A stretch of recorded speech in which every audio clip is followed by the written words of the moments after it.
Well, good afternoon, everyone. It's really an honor to be here at the Illinois State Police Metro East Forensic Science Laboratory.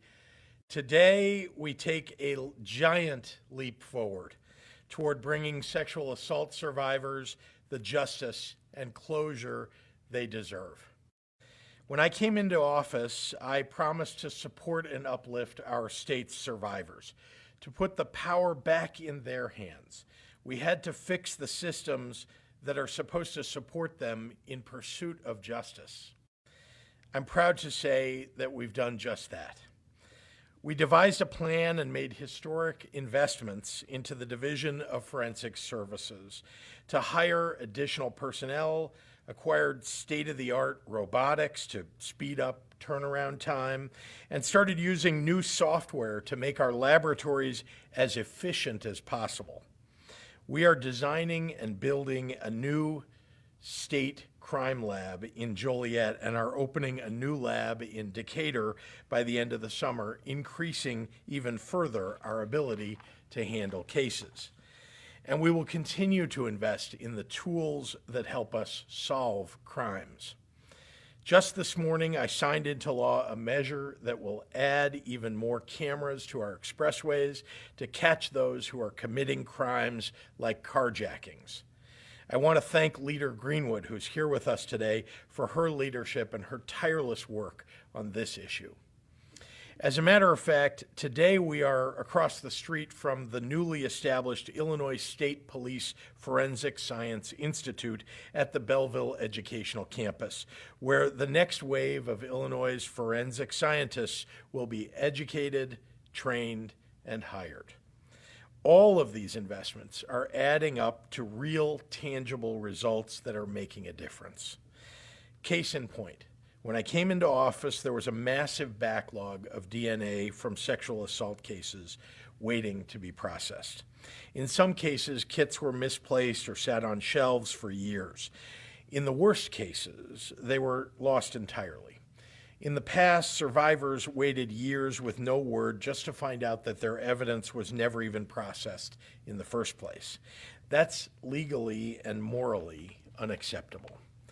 Think about that. What kind of justice system forces survivors to sit and wait without closure, unable to heal on their own terms? Our system was inherently re-traumatizing, and it was long past time for change. That's what happens when government doesn't invest in critical services. Under my predecessor, our labs were chronically underfunded. Forensic scientists were stuck with old equipment, cumbersome software, and constant staffing shortages. Every day, they got more cases than they could process, and the backlog snowballed. When we began this undertaking, nearly 2,000 sexual assault cases were older than state law requires. Today, I am proud to announce that the DNA backlog of sexual assault cases is 0. I want to congratulate ISP Director Brendan Kelly, Deputy Director Robin Woolery, and the whole of the state police for their commitment to getting this work done. I also want to be sure that survivors can also now monitor, I want to be sure that you know that survivors can also now monitor their evidence using a system called Checkpoint. From collection at the hospital through law enforcement pickup and submission to the forensic lab, and lastly to the state's attorney's office. Survivors can now check the status of their evidence in real time in the setting that makes them most comfortable. This long overdue progress is particularly important for sexual assault survivors. But to be clear, forensics is the backbone of solving crimes and achieving justice across the board. And under the previous administration, Illinois was letting criminals off the hook and failing those deserving of justice. No longer. From the beginning of 2019 to the end of 2021, we reduced firearms evidence backlogs by 52%, gunshot residue by 62%, and latent prints by 83%. The work is not over, far from it. Crime survivors in Illinois should not have to live in limbo for months and months to get a semblance of closure. So we will keep making progress until the work is done. To survivors in this state, there are no words to lessen the unimaginable trauma and pain that you've been through. I want you to know that your governor hears you. When you speak out, our systems will respond. It is our responsibility to give you the autonomy and justice that you deserve. Leader Greenwood, Senator Belt, Representative Stewart, Mayor Gregory, and County Board Chairman Kern have been unwavering champions for survivors in their communities and throughout this state. It is truly an honor to stand with them as we recognize this landmark occasion. I'm proud to work alongside leaders like Carrie Ward from the Illinois Coalition Against Sexual Assault. Her organization serves as a network of sexual assault crisis centers, supporting survivors every step of the way. Today's milestones are a direct result of ICASA's trauma-informed recommendations and steadfast advocacy. To Illinois State Police Director Brendan Kelly, members of the Illinois Forensic Science Commission, and forensic scientists across our state, thank you for your service to our survivors. With your dedication, we can ensure that perpetrators of sexual violence are prosecuted so our survivors get the justice and peace that they deserve. With that, it is truly my pleasure to introduce to you the ISP Director, Brendan Kelly.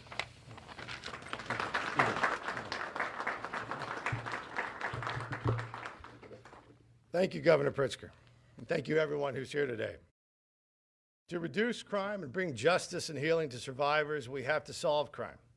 And to do that, we need to ensure we're using sound forensic science, the most effective testing procedures, and the latest technology quickly. Forensic science is a rapidly expanding realm of criminal justice because it provides scientific facts based on hard evidence.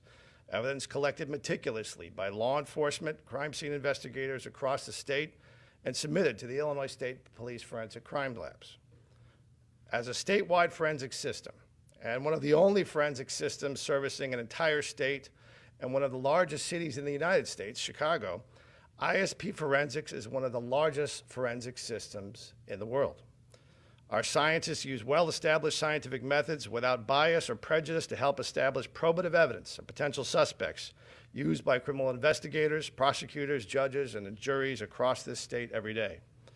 Over the last several decades, with swelling evidence submissions and unstable funding for hiring and investing in technology, a backlog of evidence awaiting testing continuously grew.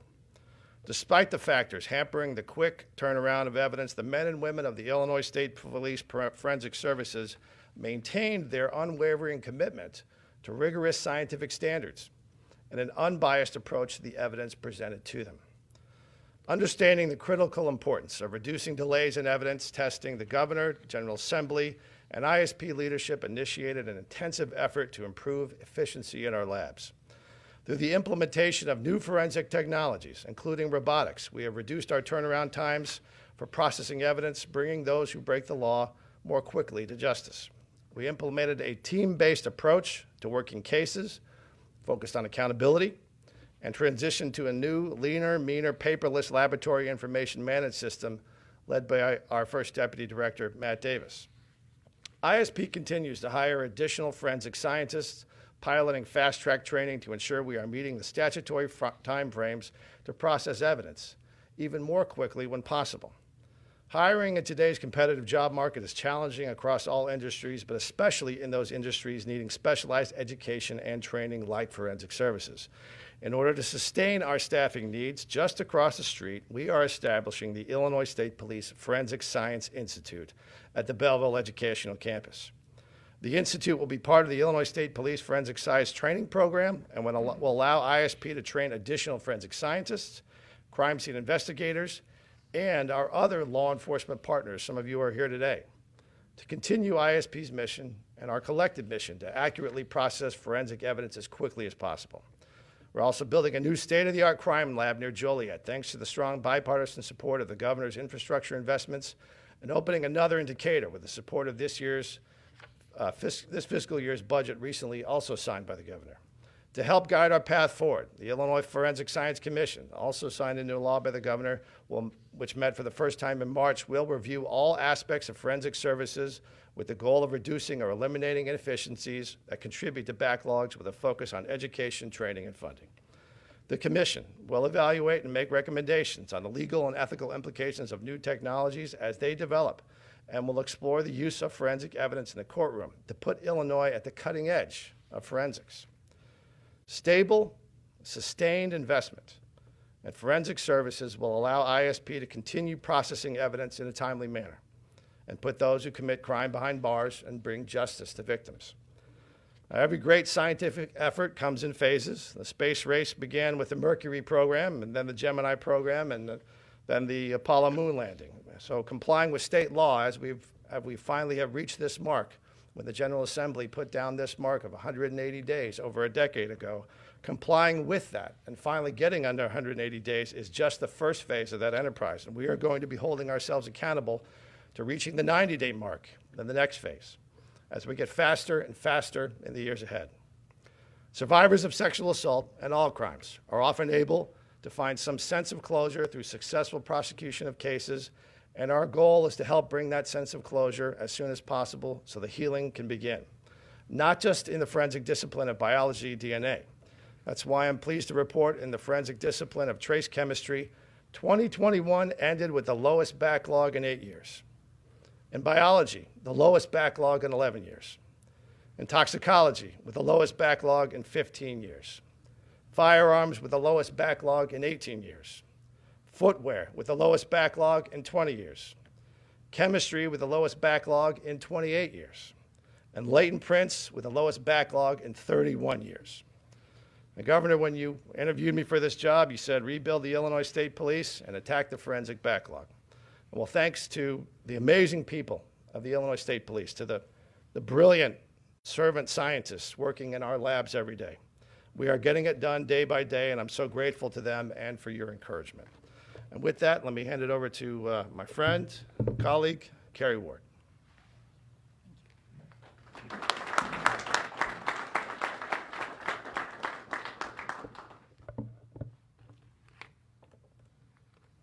Good morning.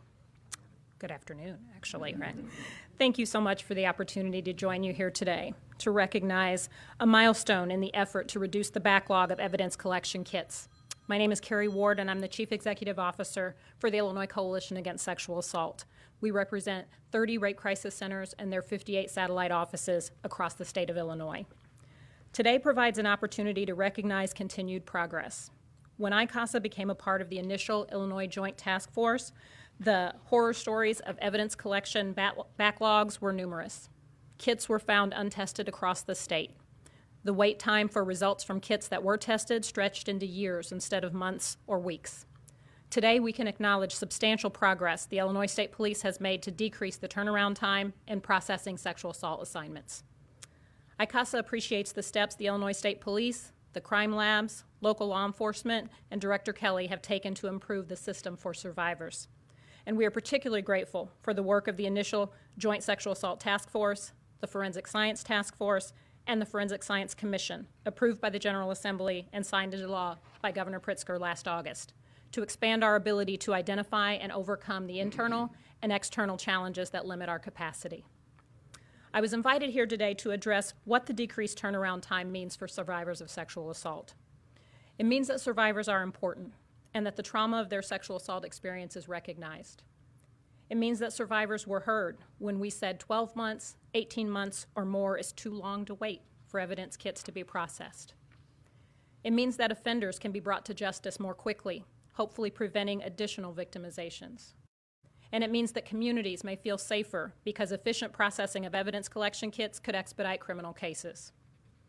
Sexual assault survivors reporting to the hospital often undergo the time-consuming and traumatic experience of evidence collection.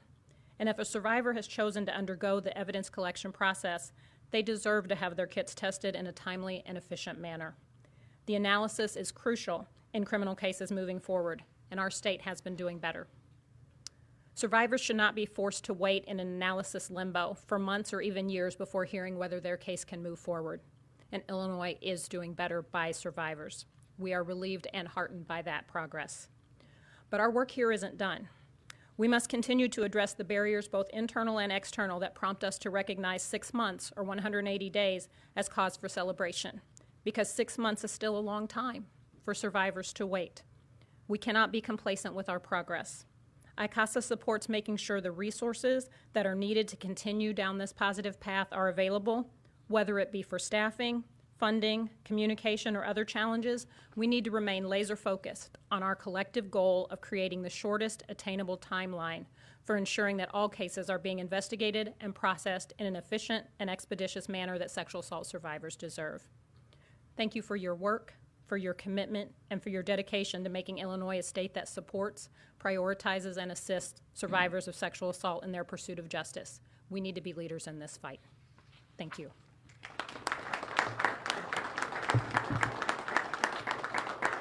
Next is Senator Belt.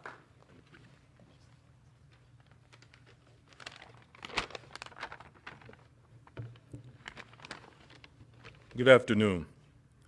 Thank you all for being here today.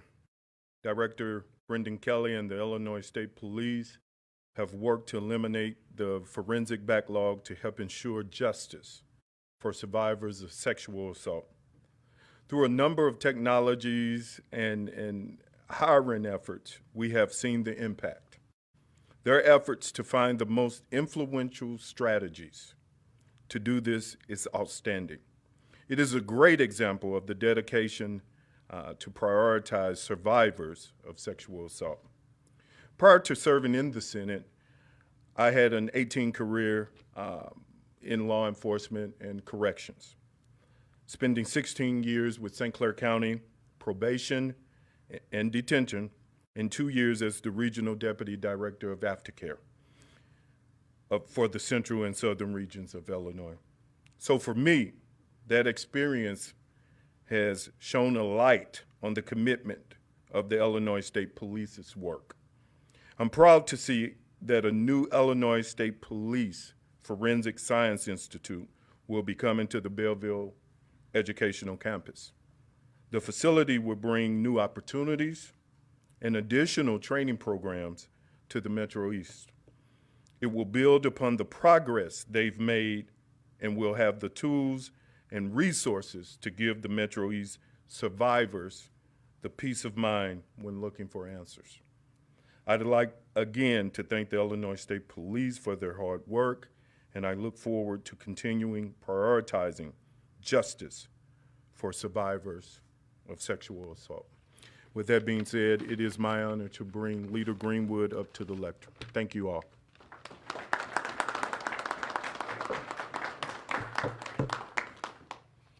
Thank you, and good afternoon. I want to first start by thanking all of our members of law enforcement that are here with us today, and we greatly appreciate what you do for our area, the Metro East area. Also, I would like to thank the governor for signing House Bill 4481, which will expand the state police's already successful expressway camera program to 22 counties, including St. Clair and Madison counties. The expressway camera program has always assisted in the prevention and the solving of expressway shootings and other forcible violent crimes in the Chicago area, and I believe it will greatly assist us here in the Metro East. I worked on this legislation with our St. Clair County Sheriff, Rick Watson, and our East St. Louis Police Chief, Kendall Perry, as well as the state police. And today we are here to celebrate another public safety initiative. With the addition of this new forensic lab, Illinois is continuing its path to becoming a nationwide leader in forensic law enforcement. In years to come, improvements in our forensic infrastructure will surely play a significant role in bolstering Illinois' criminal justice system. The importance of clearing the remaining sexual assault forensic assignment backlog, completing record numbers of forensic assignments, and hiring hundreds of new forensic services and employees, personnel, has all been made possible by vital funding from the state of Illinois. I thank the governor, my colleagues, and all who worked to bring us to this day. Thank you. And I will bring up our fabulous governor, Governor JB Pritzker.